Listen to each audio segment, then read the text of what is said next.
আপনারা কয়েকদিন আগে তালিকা বের হয়েছিল, আন্তর্জাতিক ভাবে দেখেছেন, পৃথিবীর নিকৃষ্ট মানুষের তালিকা দিয়েছে তারা। এটা খ্রিস্টানরা বানিয়েছে, মুসলমানও না।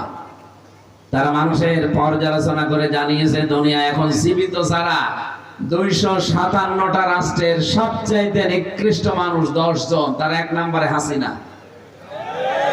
2 নম্বরে বাশার আল আসাদ, 3 নম্বরে নেতানিয়াহু, 4 নম্বরে আশরাফ ঘানি। এগুলো সবই পালানো পার্টি। এই যে 4 জনের নাম বললাম, বাকি এখনো 6 জন আছে। এই 4 জনই 3 জনই পালিয়ে গেছে, আর একজন আছে ও পালাবে। বলেন তো এই তালিকা কি আমি বানিয়েছি? আরো আসতে বলেন। কি একটা মানুষ! আমি 14টা তালিকা হোক আমার অসুবিধা ছিল না, কিন্তু প্রথম নম্বরে আল্লাহর ওলির নাম আসবে।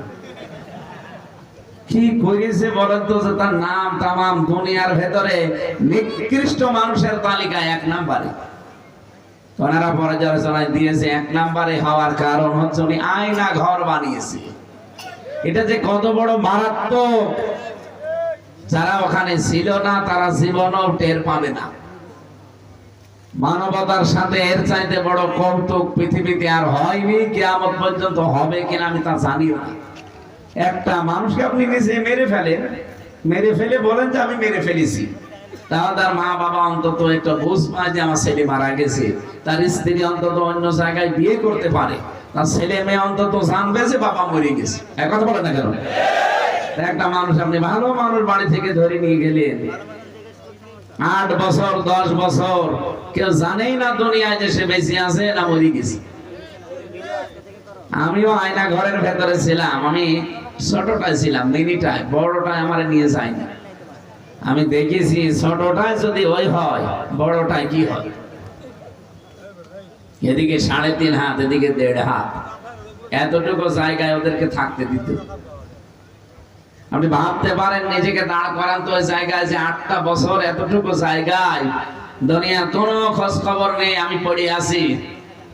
সকালে কয়টা পচা ছোলা দিয়ে যেত, দুপুর বেলা 1 মুঠ ভাত দিত, তাও মনে হচ্ছে কেউ মাখিয়ে দিয়েছে।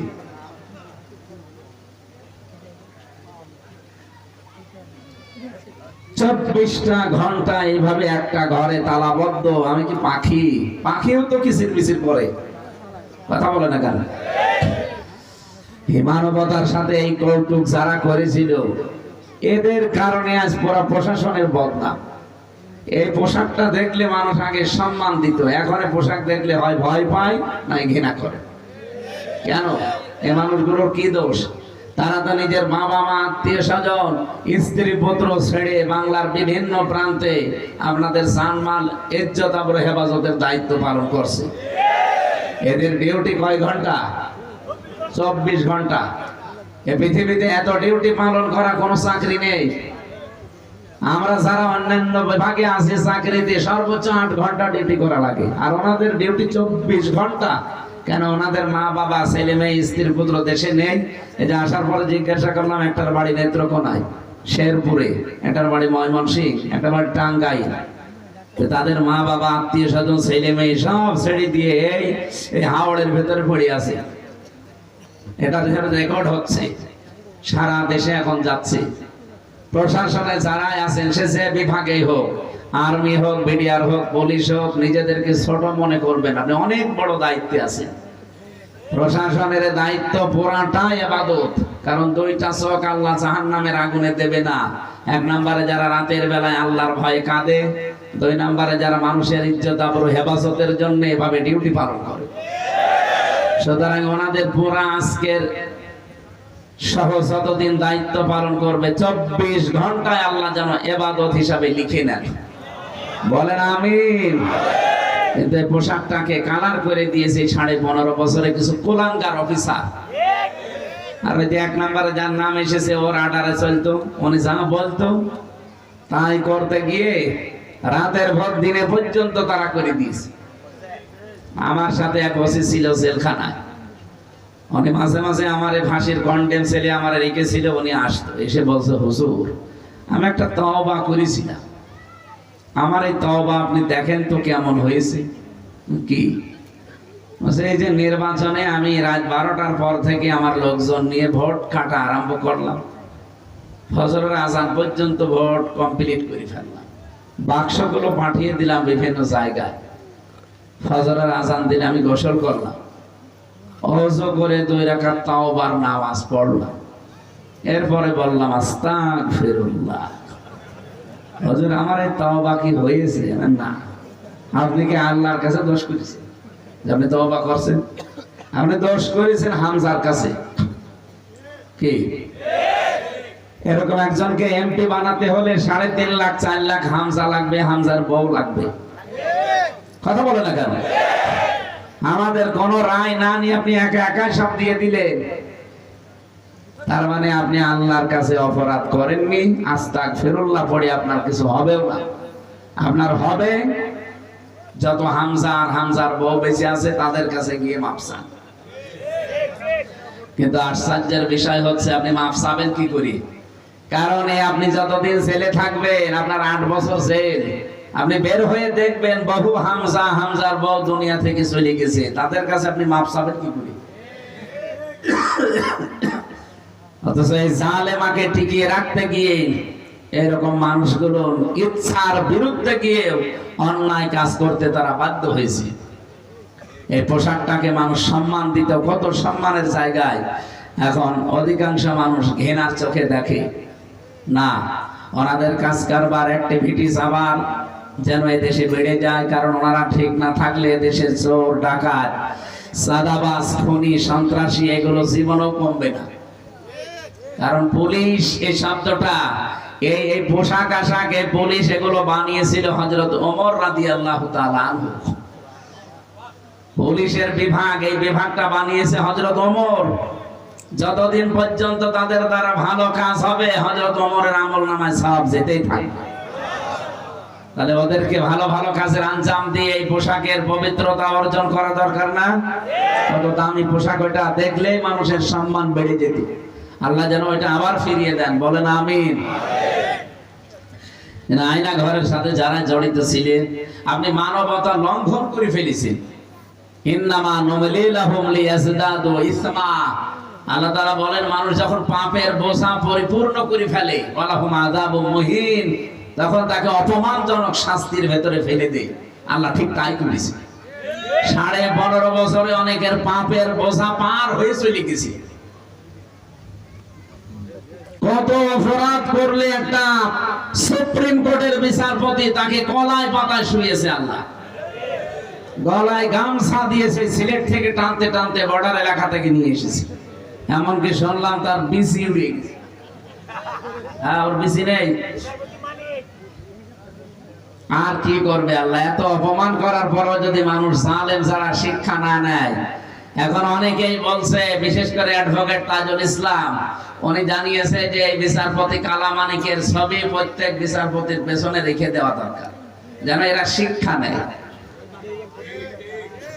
আরে ভাই, আমার মামলাটা, এই যে আমার অ্যাডভোকেট, উনি এই 3 বছর তারা জামিন দিতে পারেনি, অথচ এই আগস্টের 5 তারিখে মামলা শুধু তুলতে দেরি, জামিন না খারিজ হয়ে গেছে। বিচারপতি এইটাই বলতো যে হুজুর আমার কিছু করার নেই, আমার হাত বাঁধা আছে, এখন আমার হাত খোলা আছে, এখন আমি ন্যায় বিচার করতে পারছি। আমরাও চাই দেশে 1628 জন মানুষ দায়িত্বে আছে, এই ওসি সাহেব সহ সারা বাংলাদেশে কতজন? 1628 জন, তার ভেতরে ওসি একজন, মনোয়ার ভাই। আমরা চাই এনাদের প্রত্যেকটা হাত যেন আবু সাইদের মতো এভাবে খোলা থাকে। ওনাদের হাত বাঁধা থাকবে না। হাত বাঁধা থাকলে আবার ওই বিচারপতির মতো হবে, হুজুর আমার কিছু করার নেই। না, আজকে এক বিচারপতি কল দিয়েছিল সকালে, আবার এখানে আসার একটু আগেও, তার পিএইচডি, ওনার বাড়ি নেত্রকোনায়, উনি মাহফিল দেবে। অথচ ওনার ওই হাইকোর্টে বেঞ্চে আমার মামলা কয়বার উঠেছিল, জামিন দেয়। এখন মামলা ডেট নেবে। আমি পিএসকে সকালবেলা বলেছিলাম যে আমার মামলা কিন্তু ওনার বেঞ্চে ছিল, মোস্তফা জামান বিচারপতি হাইকোর্টে। এখন উনি মাহফিল নেবে। এতদিন যদি আমি ভেতরে থাকতাম তো মাহফিল কার কাছে নিত? না স্যার, এখন একটা মাদ্রাসা বানিয়েছে, ওখানে আপনাকে নিয়ে যেতে চায়, আপনি যেভাবে যেতে চান সেইভাবেই নিয়ে যাবে, কোনো অসুবিধা নেই। ইনাদের হাত এখন খোলা। আমার যতটুকু ধারণা, আমিও পুলিশ পরিবারের একজন ক্ষুদ্র সদস্য। আমার বাবা প্রথম জীবন ওইদিকে ছিলেন, বিয়ের আগের কথা। পরবর্তীতে উনি যেহেতু চাকরি আর করেননি, আমার বাপ দাদার জমি জায়গা ছিল, ওগুলো তারা চাষবাস করে জীবন কাটিয়ে দিয়েছে। তা আমি জানি ওনাদের বার্তা। আমার দোলা ভাই এখনো আছে, চাচা এখনো আছে, প্রশাসনে দায়িত্বে আছে তারা। ওনাদের ডিউটি, ওনাদের কষ্ট এবং মনের যে চাপা কষ্টটা আমি দেখেছি। আমি চাই বাংলাদেশে আগামীতে যারা দায়িত্বে আসবে, এবং এখন যিনি আছেন ডক্টর মোহাম্মদ ইউনূস, প্রশাসনের বিভাগটা পোলা আলাদা করে দিন। ওনাদের দায়িত্বে থাকবে ওনাদের আইজি, কোন নেতা খেতার কথা মতো ওনাদের চলার দরকার নেই। ওইটা করে দেন, দেখেন একদিনে বাংলাদেশ জান্নাত বানিয়ে ফেলবে। আগামীতে যারাই আসবে তারা যেন প্রশাসনকে পুরো আলাদা একটা কাজ করে দেয়, যে ওনারা চলবে শুধুমাত্র এমপির কথায়, ওনাদের আইসির কথা, ওনাদের ভাগ থাকবে আলাদা, কারো কথা শোনার দরকার নেই ওনাদের। ওনারা চলবে ওনাদের মতো। দেশ স্বাভাবিক হতে একটু সময় লাগবে না ভাই, আমি বাস্তবতা বুঝি। আমি যে কথাটা তুলেছিলাম, পৃথিবীর এই নিকৃষ্ট মানুষদের তালিকায় যাদের নামগুলো এসেছে এমনি আসে নাই, এদের প্রত্যেকের জীবনে এরকম কর্মকাণ্ড আছে। ইনার যেমন আয়না ঘর আছে, বাশার আল আসাদের দিকে তাকান, নেতানিয়াহুর দিকে তাকান, লক্ষ লক্ষ শিশুকে সে বিদায় করে দিল। আরে ভাই, আমির হামজার শরীরের ভেতরে রক্ত আছে রিয়াজউদ্দিনের, রিয়াজউদ্দিনের শরীরে রক্ত আসে জাহান আলী সর্দারের, এই শেষ। আর ফিলিস্তিনে গাজায় যাদেরকে হত্যা করা হচ্ছে, এদের শরীরের ভেতরে হযরত দাউদ নবী, সুলাইমান নবীর রক্ত। আপনি টের পাচ্ছেন? তাদেরকে বিদায় করে দিয়েছে বিনা কারণে। এই মানবতার শত্রু, মানুষের শত্রু, এদেরকে আল্লাহ যেন ডবল শাস্তি দেয় দুনিয়া এবং আখিরাতে। বলেন আমিন। কোরআনে কারীমের কাছে না আসলে জীবন পরিচ্ছন্ন যেহেতু সম্ভব না, আপনার পরিবারও হবে না, সমাজও হবে না, রাষ্ট্রও হবে না, রাজনীতিও হবে না, অর্থনীতিও হবে না। এই জন্য আমরা চাই আমাদের জীবনকে পরিচ্ছন্ন করার জন্য এর কাছে আসতে। সব সময় আপনি পড়তে পারবেন, কোরআন ধরতে পারবেন, কোনো অসুবিধা নেই। শুধু আরবিটা বাদ দিয়ে যত তাফসীর আছে, ব্যাখ্যা আছে, বিশ্লেষণ আছে ঘরে রেখে দেবেন। কিছু সমস্যায় পড়লে ওখান থেকে দেখে নেবেন। ইরানের তেহরান বিমানবন্দরে লরেন বুথ খ্রিস্টান এই মহিলাকে মুসলমান তুলে দিয়েছে কোরআনে কারীম। শুধু কোরআন দেয়নি, সিয়াসিতা হাদিসও দিয়েছে, যে আপনি কোরআন পড়বেন আর এই ব্যাখ্যাগুলো শিখবেন। এই মহিলা বলে, আমি 3 বছর কোরআনে কারীম পড়েছি, তাও যেমন তেমন না, পড়ার মতো করে পড়েছি। 3 বছর পরে আমি 54 জায়গায় লাল দাগ দিয়েছিলাম। এতদিন মুসলমানেরা বলে কোরআনে কোনো ভুল নেই, অথচ আমার দৃষ্টিতে আমি প্রায় 54 জায়গায় ভুল পেয়েছি। পরবর্তীতে যখন মুসলমান হয়ে গেছে, সাংবাদিকরা জিজ্ঞাসা করছে, আপনি একজন খ্রিস্টান, আপনি কেন মুসলমান হলেন? আপনি তো অন্য ধর্ম গ্রহণ করতে পারতেন। এই পৃথিবীতে সবচাইতে বেশি মানুষ বাস করে খ্রিস্টান ধর্মে। কোন ধর্মে? এরপরে সবচাইতে বেশি মানুষ বাস করে ইসলাম ধর্মে। আপনি খ্রিস্টান থেকে ইসলামে আসলেন কেন? মনে বলছে, আমি কোরআন শরীফ পড়েছিলাম, মুসলমানদের ধর্মীয় গ্রন্থ 3 বছর, তাও পড়ার মতো পড়েছি, যেমন তেমন না। আমরা যে অনেকে পড়ি আনাকুম সানাকুম ফানাকুম না, পড়েছি একেবারে পড়ার মতো, বুঝে বুঝে।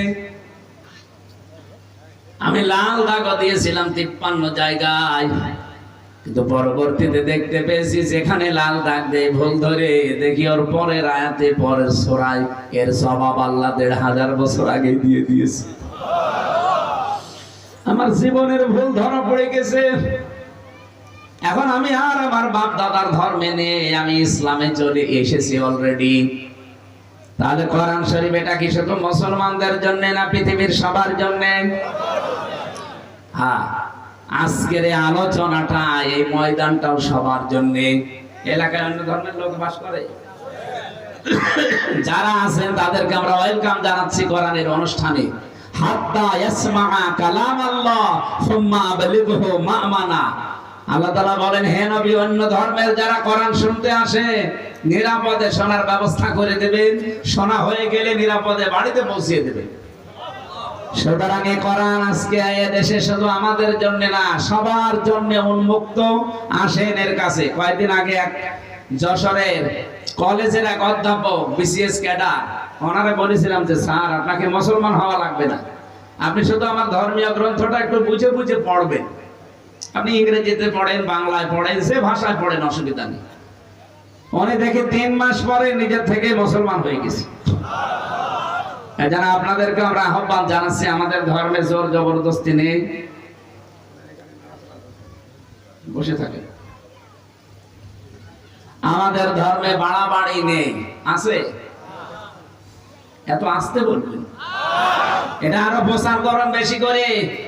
কারণ যিনি পালিয়ে গেছে উনি এখন এই ইস্যুটা নিচ্ছে যে মুসলমানরা বাড়াবাড়ি করে, বেশি জবরদস্তি করে আমরা নাকি এই দেশে অন্যান্য ধর্মে যারা আছে তাদের ধর্ম পালন করতে দেই না। এতদিন এই দাদারা ছড়িয়েছে, এই 53-54 বছর আমাদের বিরুদ্ধে মিথ্যা তথ্য ছড়িয়েছে ইন্ডিয়া। ওরা বলতো এই দেশে সংখ্যালঘু নির্যাতন হয়, এটা যে ডাহা মিথ্যা কথা। কয়েকদিন আগে গোবিন্দ পরামানিক সেটা জানিয়েছে যে বাংলাদেশে সংখ্যালঘু নির্যাতন বলে কিছু নেই। এগুলো যা করেছে 15.5 বছর যারা ছিল তারা করেছে। আপনারা মাইক্রোসফটের রিপোর্ট দেখেছেন, তাম দুনিয়ার 257টা দেশের সবচাইতে বেশি মিথ্যা কথা বলে ভারত। সবাই না, উগ্রপন্থী যারা হিন্দু আছে, জঙ্গি সন্ত্রাসী, তারা এখন এই ইস্যুটা কাজে লাগাতে চাচ্ছে। হিন্দু মুসলমানদের দাঙ্গা লাগিয়ে যে এই দেশে সংখ্যালঘু নির্যাতন হয়, এই দেশে সংখ্যালঘু সংখ্যাগুরু বলে কিছু আছে না। আমির জামাত ডাক্তার শফিকুর রহমান হাফিজাহুল্লাহ উনি ঘোষণা দিয়েছেন, বাংলাদেশে সংখ্যালঘু সংখ্যাগুরু কিচ্ছু নেই। আমরা সবাই এই দেশের মানুষ, সবাই মিলে দেশটা গড়তে চাই। কথা বলেন ঠিক কিনা? এই জন্য এই ধোয়া তুলে এতদিন যাদেরকে বোকা বানিয়ে রেখেছিলেন, সে বোকারা এখন ভালো হয়ে গেছে। আপনি কয়েকদিন আগে দেখেননি পঞ্চগড়ে, ঠাকুরগাঁও, গাইবান্ধা, খুলনা, বরিশাল, আমির জামাতের বক্তব্য দেওয়ার আগে হিন্দু পুরোহিত ঠাকুর সে এসে বলছে, না, এই দেশে ইসলাম আসলে আমরা সবচাইতে বেশি নিরাপদে থাকতে পারি। টের পাচ্ছেন? কারণ ইসলাম যারা বোঝে, ইসলাম যারা মানে, এই মানুষের কাছে আসল বিষয়, মুখ্য বিষয় মানুষ। সে কোন ধর্মের মানুষ ওটা দেখার দরকার নেই। ওয়ালাকাদ কাররামনা বানি আদম, আমি মানুষকে সম্মান দিয়েছি। কে বলছে? বলেন বলেন। আমি মুসলমানকে সম্মান দিয়েছি, এ কথা কোরআনে আছে? নেই। মানুষ হিসাবে যারাই পরিচিত, বিবেচিত, পরিগণিত, তাদেরকে আল্লাহ সম্মান দিয়েছেন। আর আল্লাহর বান্দা হিসাবে আমরা আপনাদের সম্মান জানাই। অথচ এই সম্মানিত মানুষদের সম্মান নিয়ে বাংলাদেশে সবচাইতে বেশি সিনেমিনি খেলা হয়েছে এই 15 বছর। আগামীতে কেউ যেন মানুষের সম্মান নিয়ে কেউ সিনেমিনি খেলতে না পারে, সেই ব্যবস্থা আমরা করতে চাই। এই কথা বলে না কেন? এই যে যারা চাঁদাবাজি করে, এটা মানুষের সম্মান হানি হয় না? আজকেও 2 জায়গায় হয়েছে সকালবেলা, আমি নাম নিলাম না, আপনারা থামবেন। এটা কিন্তু আর আগস্টের 5 তারিখ নেই, এটা এখন মার্চের 5 তারিখ চলছে, না 4 তারিখ, মার্চের 5 তারিখ চলছে। 7 মাস পার হয়ে গেছে। আপনি এখনো যদি মনে করেন না এটা আগস্টের 5 তারিখের আগে আছে, আপনি ভুল পথে আছেন, ভুল ধারণায় আছেন। এখন দেশের মানুষের অনেক কিছু পাল্টিয়ে গেছে। আমাদের বানানো রিপোর্ট হলে আমি বলতাম না, এগুলো সব আন্তর্জাতিক রিপোর্ট। আগস্টের 5 তারিখের আগে বাংলাদেশে মাত্র 100 জনের 15 জন মানুষ বলতো যে আমরা এদেশে ইসলাম কায়েম করতে চাই। তার ভেতরে রকম রেজা একজন। 100 জনের কয়জন? 15 জন। বলেন বলেন। এই যে মার্চের 1 তারিখে রিপোর্ট এসেছে, এখন 100 জনের 66 জন মানুষ চাচ্ছে দেশে ইসলাম কায়েম হোক। মাত্র 7 মাসে যদি অবস্থা হয়, আপনি আর 6 মাস চাইতে দেন, যারা এই কথা ছড়িয়েছে যে ইসলাম পন্থীরা এ দেশে 10 ভাগ ভোটও পাবে না, ভোট দিয়ে দেখেন 3 বার তো ভোটই হয়নি। তা আপনি জানলেন কি করে 3 বার ভোট হয়েছে? একবারে 154 জন ঘোষণা, রাতের ভোট দিনের ভোট রাতে হয়ে যায়, ভোটই তো হয়নি। আপনি বুঝলেন কি করে? রিপোর্ট গুলো সব খ্রিস্টান আর ইহুদিরা বানিয়েছে। 100 জনের 66 জন মানুষ এখন চাচ্ছে এদেশে আল্লাহর এই দিন কায়েম হোক। আমার যা মনে হচ্ছে আর 6 মাস যেতে দিলে 100 জনের 100 জন মানুষ বলবে আমরা এদেশে ইসলাম চাই। কারণ শান্তির ধর্ম ইসলাম, এটা শুধু নাম শুনেছি, দেখি নাই। 54 বছর তো বিভিন্ন জিনিস দেখলামই, কিছুই হয়নি। কথা বলে না কেন? কারো বাবা চালিয়েছিল, দুর্ভিক্ষে মানুষ মরে গেছে। কারো স্বামী চালিয়েছিল, কারো বউ চালিয়েছে, কারো ভাবি চালিয়েছে, আর চাচা এরশাদ চালিয়েছে 9 বছর 10 বছর জেল খেটেছে। এখন শুধু দেখতে বাকি আছে আল্লাহর এই কোরআন দিয়ে দেশটা চললে কেমন দেখা যায়। এটা দেখা দরকার না? একবার একটু সুযোগ দেওয়া দরকার কোরআনকে।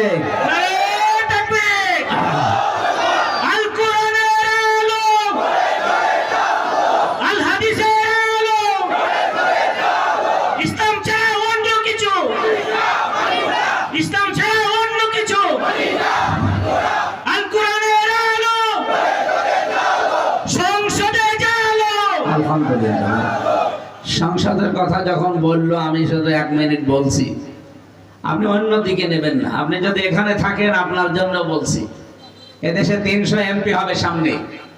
151 জন যদি কোরআনে কারিম বুকে নিয়ে সংসদে যেতে পারে, অ্যাডভোকেট রকন রেজা তার ভেতরে মনে করেন একজন, এরকম 151 জন যদি যেতে পারে, তারপরের দিন সংসদ অধিবেশন যদি বলে মাননীয় স্পিকার আমরা নামাজের বিল চাই, উনি যদি বলে হাত তোলেন, 300 জনের 151 জন হাত তুললে ওটা কায়েম হয়ে যাবে। বাংলাদেশে আর কোনো দিন নামাজের ওয়াজ করা লাগবে না। ভাই সলিমুদ্দিন চলো নামাজ পড়তে যায় না, ও বাধ্য হবে এবং ওর বাবা পর্যন্ত বাধ্য হবে নামাজ পড়তে। সৌদি আরবে আমি দেখেছি নামাজ পড়বেন না মানে নামাজের সময় যদি কোনো মুসলমান বাইরে থাকে, আমি নিজে দেখেছি পুলিশ চেয়ে কি পিটানো, এমনকি মরুভূমির ভেতরে সেজদায় ফেলে রাখে 1 ঘন্টা থাক। এই পুলিশ তখন নামাজের জন্য খুঁজে বেড়াবে যে মুসলমান দাবি করে নামাজ পড়ে না, কোনটা দেখি। যে দেখবে যে নামাজ পড়ছে না, এমন পিটানো পিটাবে গোপালগঞ্জের মতো পেছনে লাল হয়ে যাবে। গোপালগঞ্জের মানুষদেরকে শুনলাম এমন পিটানো পিটিয়েছে প্রশাসনে, পেছনে বাঁদরের মতো লাল হয়ে গেছে।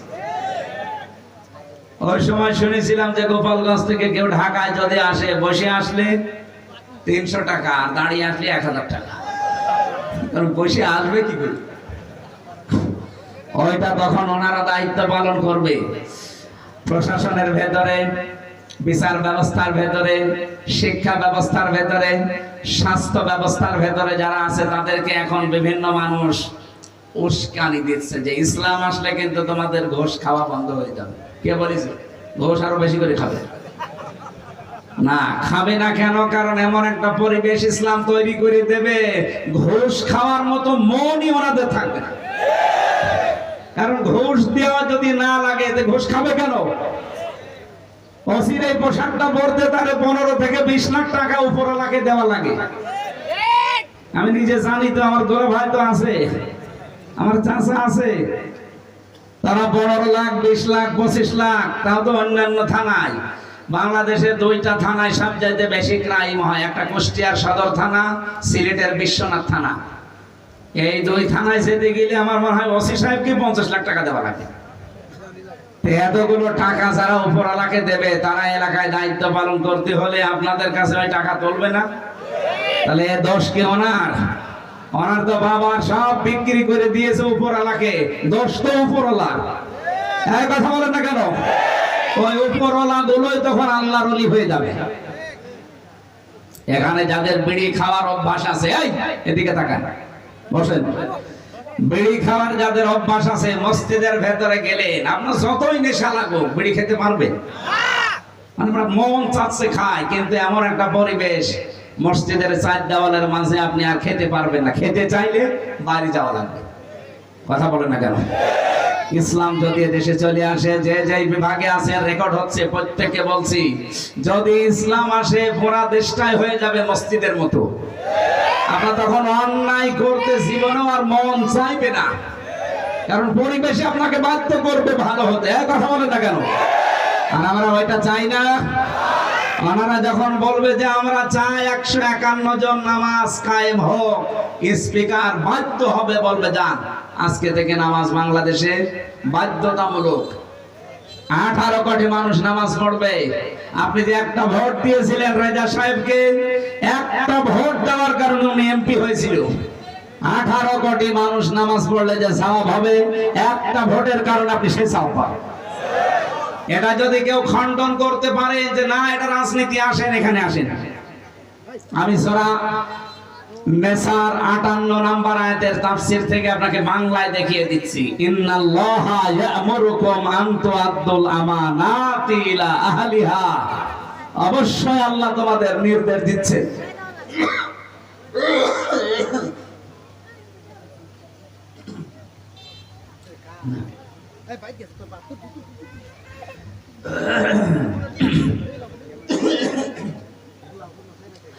তোমাদের যাবতীয় আমানত তার প্রাপকের কাছে পৌঁছিয়ে দাও। সুতরাং এখানে দল দাড়ি দেখা যাবে না, দেখতে হবে এই লোকটার দ্বারা মানবতার এবং আল্লাহর কাজ হবে কিনা। এটা কিন্তু আমানত। ভোট এটা কি? আপনি দুনিয়ার বিষয় মনে করে যারে তারে দিয়ে দেবেন, এক লোক গাঁজা খায় গাঁজা খোরকে দিয়ে দেবেন, হবে? আপনি কিয়ামতে ধরা খাবেন। এই জন্য এমন মানুষকে আপনার রায় দেবেন, ভোট দেবেন, সমর্থন দেবেন যে লোকটা যে বলতে পারে আমি নামাজের বিল চাই, যাকাতের বিল চাই। এরকম মানুষ পাঠানো দরকার না। এটা আপনি যদি রাজনীতি মনে করে মুখ ফিরিয়ে চলে যান, আপনার কপালে আগুন লাগবে, যা লেগেছে আমাদের এই 54 বছরে। আমরা আগামী থেকে কোরআনে কারিম পার্লামেন্টে দেখতে চাই না। এটা যদি কেউ রাজনীতি মনে করেন, হ্যাঁ এটাই আমাদের রাজনীতি। কেউ যদি মনে করেন এটা ধর্ম ব্যবসা, হ্যাঁ এটাই আমার ধর্ম ব্যবসা। কারণ আমি চাই কোরআনে কারিমকে উপরে নিয়ে যেতে। আর কথা বলেন না কেন? আর আপনি চাচ্ছেন না মানুষের তৈরি করা আইন উপরে নিয়ে যেতে। আপনি কাফেরদের কাজ করে যদি ভয় না পান, আমি আল্লাহর কাজ করে ভয় পাবো কোন কারণ? হ্যাঁ কথা বলেন না কেন? আপনি কাফেরদের পক্ষে কাজ করে যদি ভয় না পান, আরো আপনার সাহস হয়। আমি আল্লাহর পক্ষে কাজ করি, আমার ভয় লাগবে, মানে আমার তো সাহস আরো বাড়ার কথা। আল্লাযীনা আমানু ইয়াকাতিলুনা ফি সাবিলিল্লাহ, যারা ঈমান আনে তারা লড়াই সংগ্রাম করবে কার রাস্তায়? আল্লাযীনা কাফারু ইয়াকাতিলুনা ফি সাবিলিত তাগুত, যারা কাফের তারাও লড়াই সংগ্রাম করে কিন্তু তাগুতের পথে। ফাকাতিলু আউলিয়া শাইতান, তোমরা তাগুতের এই শয়তানের অনুচরদের বিরুদ্ধে সর্বাত্মকভাবে চেষ্টা চালাও, জিহাদ চালাও, সংগ্রাম চালাও। ইন্না কায়দা শাইতানি কানা দাঈফা, অবশ্যই শয়তানের যত চক্রান্ত সব দুর্বল। সুতরাং যত বড় করে দেখা যাক মাকড়সার জাল যত বড় হোক, শুধু একটা বাচ্চাকে বলবেন যে একটু দৌড় দাও, ভেঙে যাবে।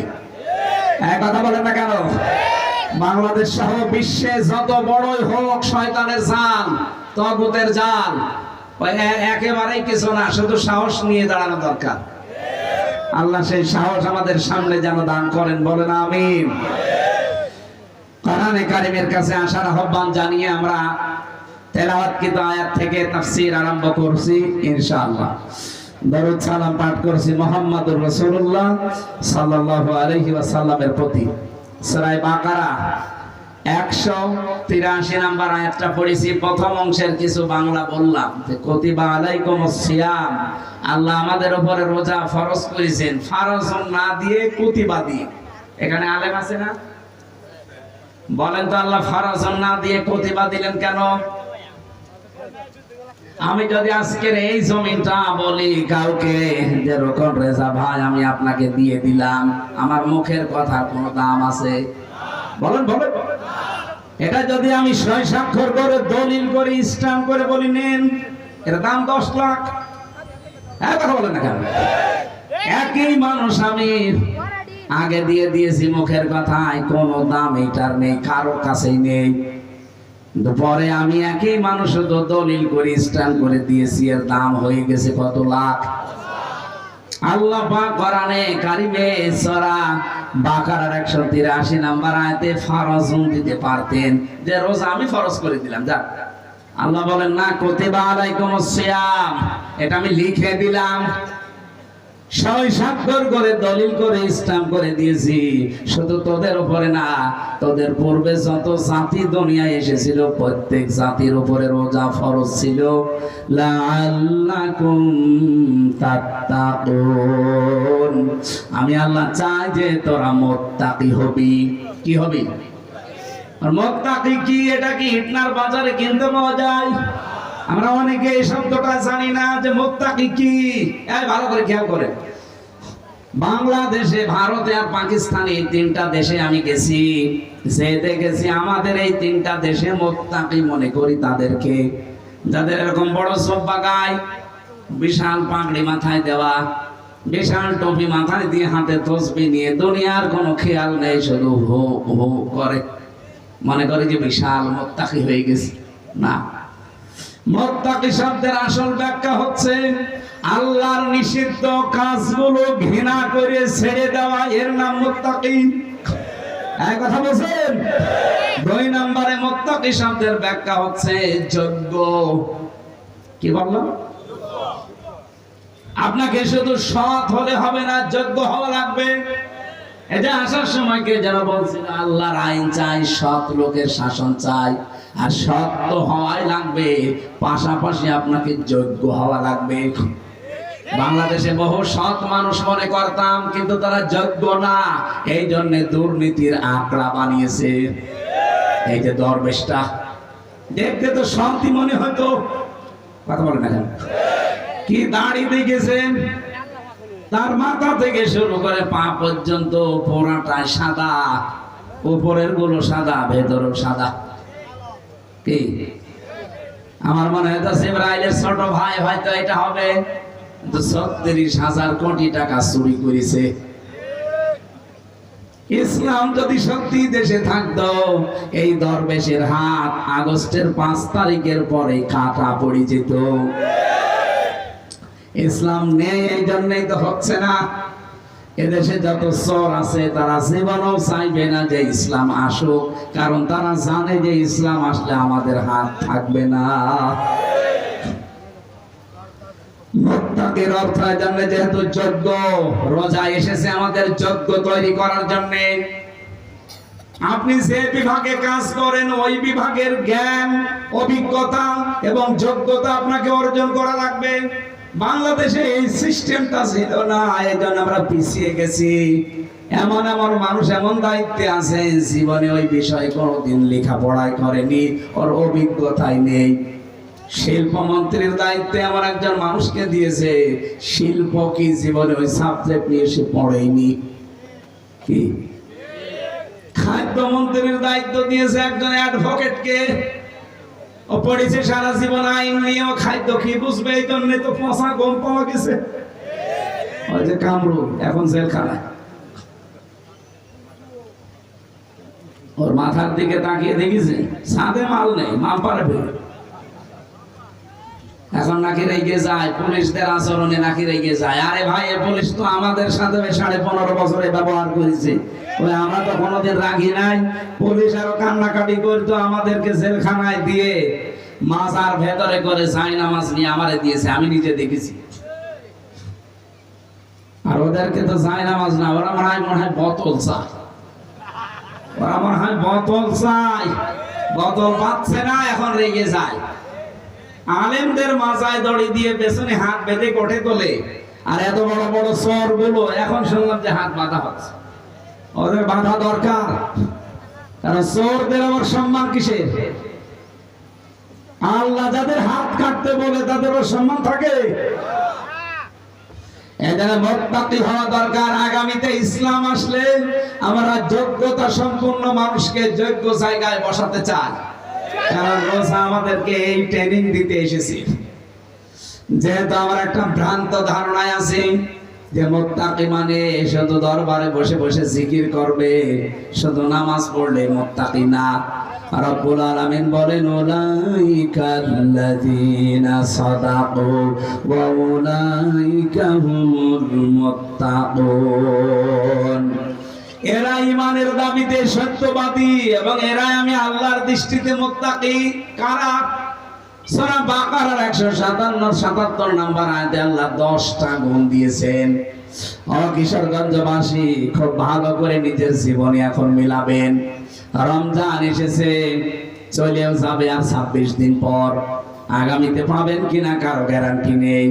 এই বছরে যেন এই 10টা গুণ আমরা অর্জন করে মুত্তাকি হতে পারি আল্লাহর দৃষ্টিতে। বলেন আমিন। হ্যাঁ, একটু মিলান তো নিজের সাথে।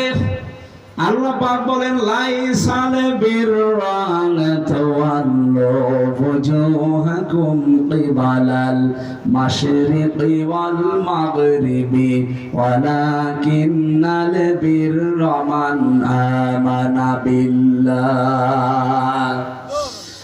পৃথিবীর মানুষেরা, আমার সামনে এখন মাত্র এই 2000-5000 মানুষ না, আমার সামনে এখন বাংলাদেশের 18 কোটি মানুষ বসে আছে। এই যে কিরমান কাতিবেন দেখতে পাচ্ছেন, এরা সব ছড়িয়ে দিচ্ছে।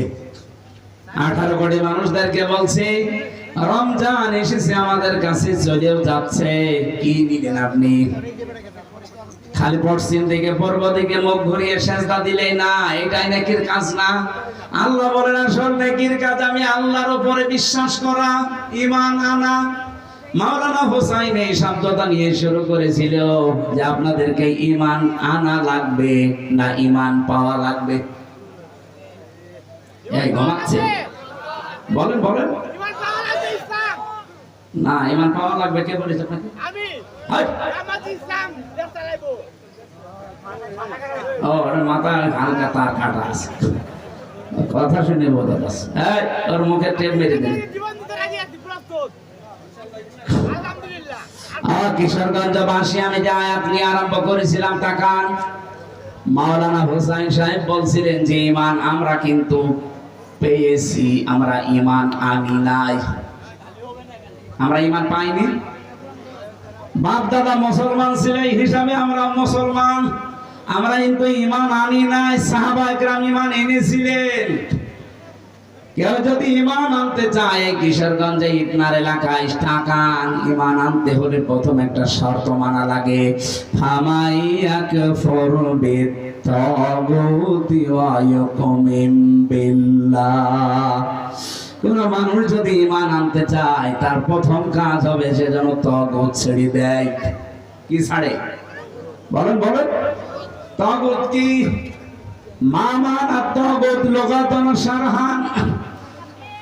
তাগুত হচ্ছে ওই শক্তি যে আল্লাহর বিধান নিজে মানে না, অন্য কেউ মানবে, মানতেও দেয় না।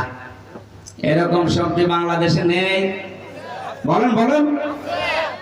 নিজে কোনো অন্যায় করব না, কেউ করলে করতেও দেব না, এইটার নাম ঈমান। আর নিজে অন্যায় করে অন্য কেউ অন্যায় করতে বাধ্য করে। আপনার যত বড় দাড়ি হোক, আপনি 14 বার হজ করে আসতে পারেন, রোজা রাখতে পারেন, আপনার ঈমান আনা এখনো হয়নি। আপনি নিজের দিকে এবার তাকিয়ে ভাবেন আপনার ঈমান হয়েছে আনা। যে লোকটা আল্লাহর উপরে ঈমান আনতে চায় তাকে তাগুত আগে ছেড়ে দেওয়া লাগবে। তাগুত ছেড়ে না দিয়ে ঈমানের দাবি করলেও ঈমান টিকবে না। বাংলাদেশে বহু মানুষ তাগুত ছেড়ে না দিয়ে ঈমানের দাবি করতে, এই জন্য ঈমান টেকে নাই। এই কিশোরগঞ্জের শোলাকিয়ার ইমাম কি এই কথা বলছে না কেন? এই লোকটা ইমাম।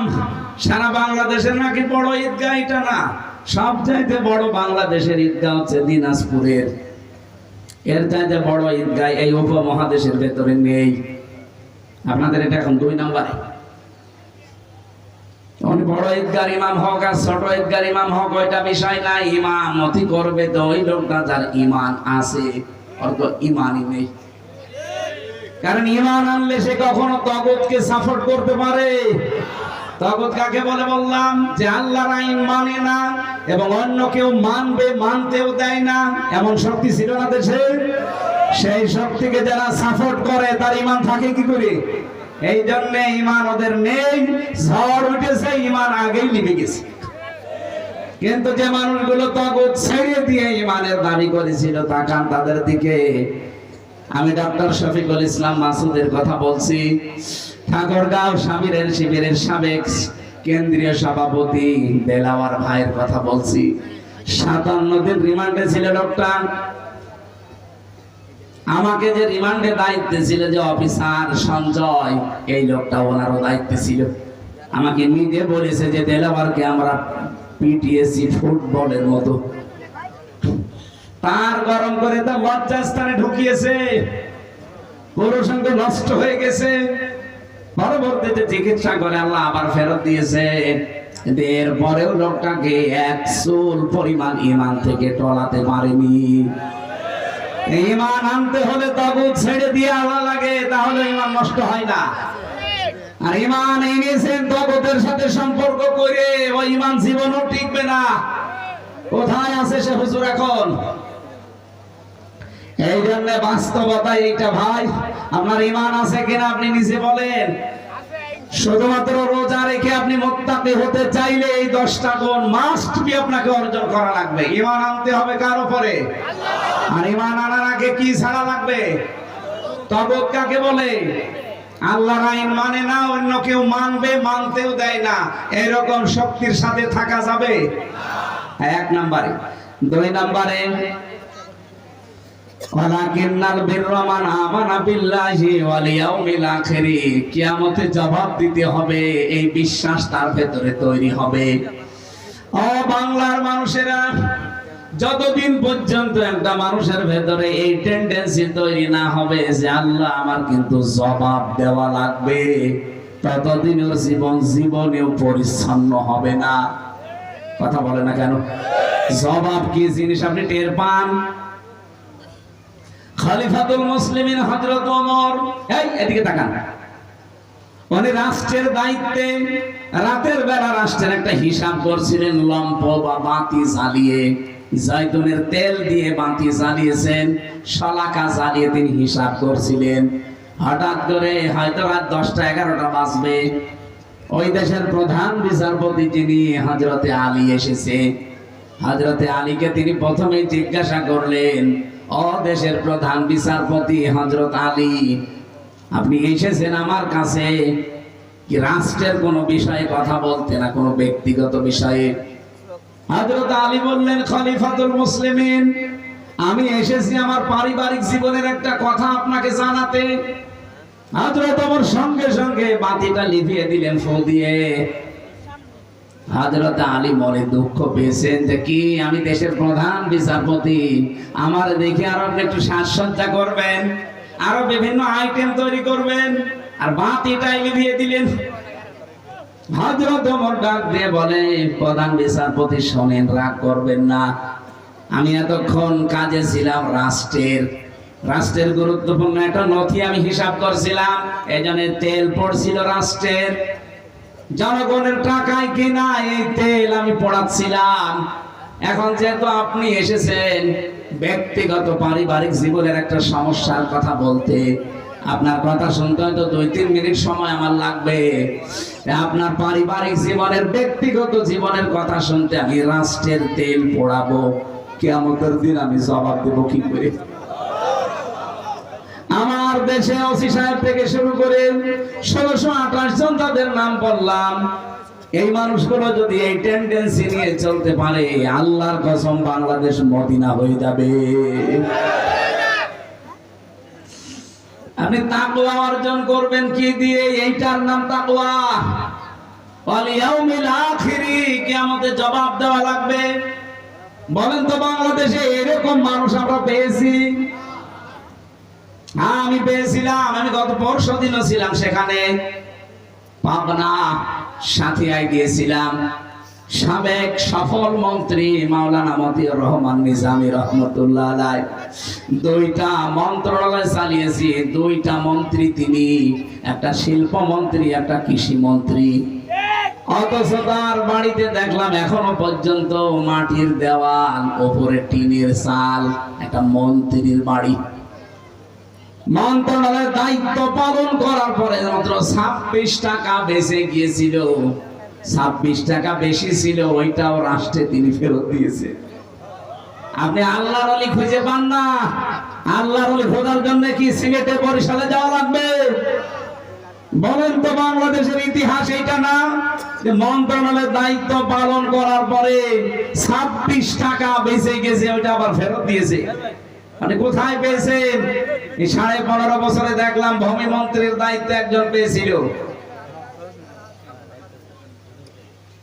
এতগুলো বাড়ি বানিয়েছে সেই লোক। আমার মনে হয় 7 মাস যদি তারা থাকতো আরো 100টা বাড়ি বানিয়ে ফেলতো। কি করবেন? এত বাড়ি দিয়ে থাকতে তো পারলেন না। বাইরে যা বাড়ি বানিয়েছেন সে বাড়িতেও থাকতে পারেন না।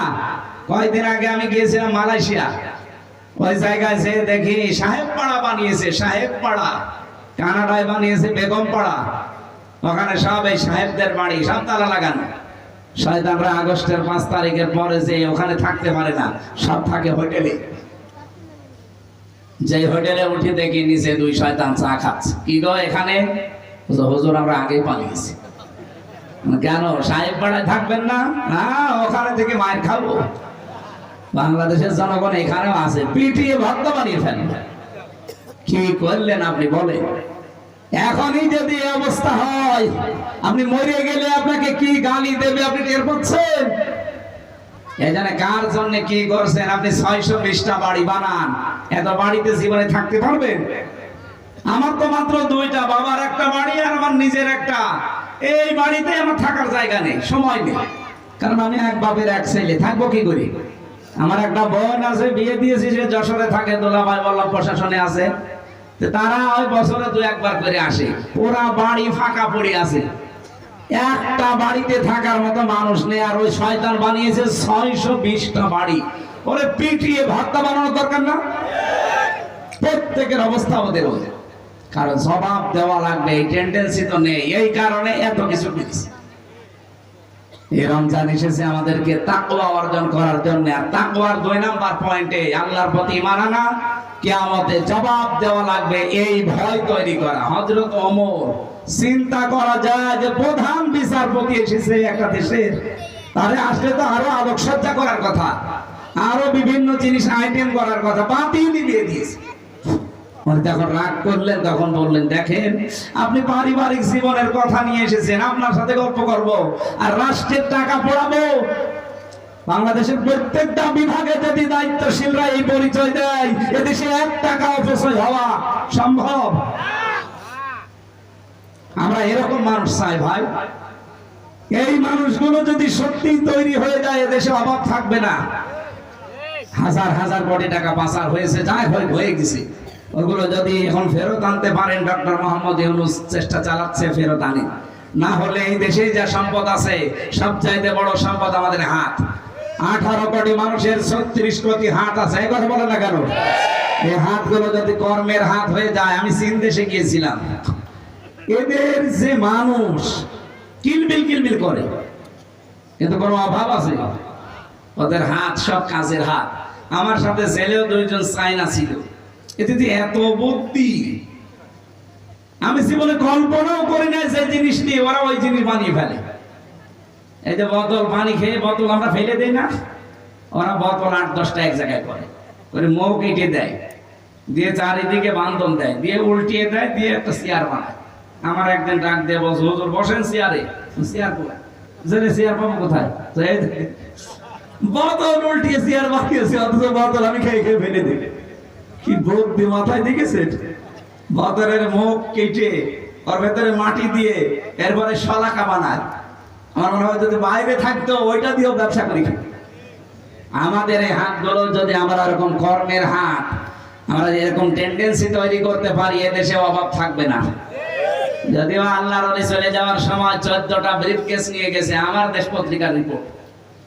এই আমার দেশ পত্রিকা জানাচ্ছে যে উনি যাওয়ার সময় 14টা ব্রিফকেস নিয়ে গেছে, সব মাটি আর ছাই ভরা ছিল। কাউকে কিছু বলে না, শুধু পাইলটকে বলেছে ব্রিফকেস উঠেছে, বলছে হ্যাঁ চলো। একটু কাওয়া কাকুকে যে বলে যাবে কাওয়া চলে গেলাম, তাও বলে নাই। দেশটা ফকলা করে ফেলেছে।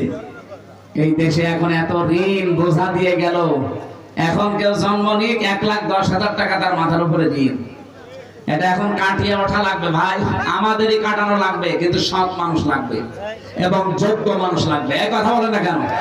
আর এইটা তৈরি করার জন্য কিয়ামতের ভয়, জবাবদিহি ছাড়া কোনো বিকল্প নেই। হযরত ওমর সেই বলেছেন প্রধান বিচারপতি আলী, আমি কিন্তু জনগণের কাজ করছিলাম। এই কথা আপনাকে বলছি কারণ আমি আপনার সাথে গল্প করতে, জনগণের টাকা পুড়িয়ে আমি গল্প করতে পারবো না, কিয়ামতে আমার জবাব দেওয়া লাগবে। হযরত আলী বলেন, ওমরের প্রতি ওই দিন আমার সম্মান আরো 100 গুণ বেড়ে গেছে। আর দায়িত্বশীলদের আচরণ এরকম হওয়া দরকার না?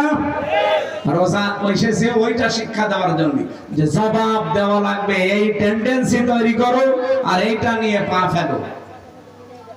অল মালাইকাতে ফেরেশতাদের বিশ্বাস, অল কিতাব কিতাবের উপরে বিশ্বাস, রসুলিহি রাসূলদের উপরে বিশ্বাস, ওয়া আতাল মালা আলা হুব্বিহি সম্পদ খরচ করা লাগবে। আল্লাহর মহব্বতের সম্পদ যার যতটুকু আছে এই জায়গা থেকে খরচের অভ্যাস করেন রমজানে। কাদেরকে দেবেন? ওয়াতিদাল কুরবা, নিকট আত্মীয় স্বজনদেরকে, ওয়াল ইয়াতামা এতিমদের, ওয়াল মাসাকিনা ওয়া ইবনাস সাবিল, মিসকিন এবং ইবনে সাবিল যারা পথচারী মুসাফির এদেরকে, ওয়াসাইলিনা ওয়া ফির রিকাব ভিক্ষুক যারা এবং দাস মুক্তির জন্য। এই কথাগুলো বলতে বলতে আল্লাহ বলেন, ওয়াকামাস সালাতা ওয়া আতাজ যাকাতা ওয়াল মুফিনা বিআহদিহিম ইযা আহাদু ওয়াস-সাবিরিন ফিল বা'সাই ওয়াদ-দাররাই ওয়া হিনাল বা'স। আল্লাহ বলেন যারা নামাজ কায়েম করবে। কিশোরগঞ্জবাসী কোরআনে নামাজ পড়ার কথা বেশি না নামাজ কায়েমের কথা বেশি? পড়ার কথা মাত্র এক জায়গায় পাবেন আপনি, ফাসাল্লি লিরাব্বিকা, হে নবী নবীর নামে নামাজ পড়েন। কিন্তু নামাজ কায়েমের কথা 82 জায়গায় আছে। অথচ নামাজ কায়েম করা এটা হামজার দায়িত্ব না, এটা দায়িত্ব রাষ্ট্রের। কি আমি বলেছিলাম না, এরকম 151 জন যদি যেতে পারে ওনাদের দায়িত্ব রাষ্ট্রে নামাজ কায়েম করা। একবার শুধু হাত তুলে বলবে যে আমরা নামাজে রাষ্ট্রে চাই, ওই দিনই 151 জন হাত তুললেই নামাজ কায়েম হয়ে যাবে। তাহলে মুত্তাকিদের কাজ হবে নামাজ পড়া না নামাজ কায়েম করা? আর এটার জন্য কি শক্তি লাগবে না? এই শক্তির কথাই তো বলি। তাছাড়া ক্ষমতায় যে আরাম করবো এই উদ্দেশ্য যদি কারো থাকে, ওকে ভোট দেওয়া জায়েজ নেই। ক্ষমতায় যে আল্লাহর বিধান আমি সঠিকভাবে পালন করবো এই উদ্দেশ্য থাকলে তার পেছনে থাকা ফরজ। হযরত ইউসুফ যেটা বলেছিলেন, ক্বালা জাআলনি আলা খাযাইনিল আরদি ইন্নী হাফিজুন আলীম, আমাকে দায়িত্ব দেন, আমি সঠিকভাবে পালন করতে, সংরক্ষণ করতে পারবো। সুতরাং এখনো যদি এরকম সময় আসে, আল্লাহ ভীরু আল্লাহওয়ালা মানুষদেরকে, তাকওয়াবান মানুষদেরকে দায়িত্ব দেওয়ার নির্দ্বিধায় দেওয়া লাগবে। আপনার আত্মীয় হোক, দলীয় লোক হোক আর না হোক। এরপরে যাকাত ভিত্তিক অর্থনীতি কায়েম করা, এটাও কি ফেরেশতাদের দায়িত্ব না আমাদের? আমাদের আছে যাকাত? নেই। মেয়েদের শাড়ি আলমারিতে ধরে না, এরপরও এই ঈদ আসলে বলবে আরো 2টা শাড়ি কিনে দাও। যে শাড়ির যাকাত নেই। লিকুল্লি শাইইন যাকাতুন ওয়া যাকাতুন জাসাদিস সাওম, প্রতি জিনিসের যাকাত আছে। শরীরের যাকাত হচ্ছে রোজা রাখা।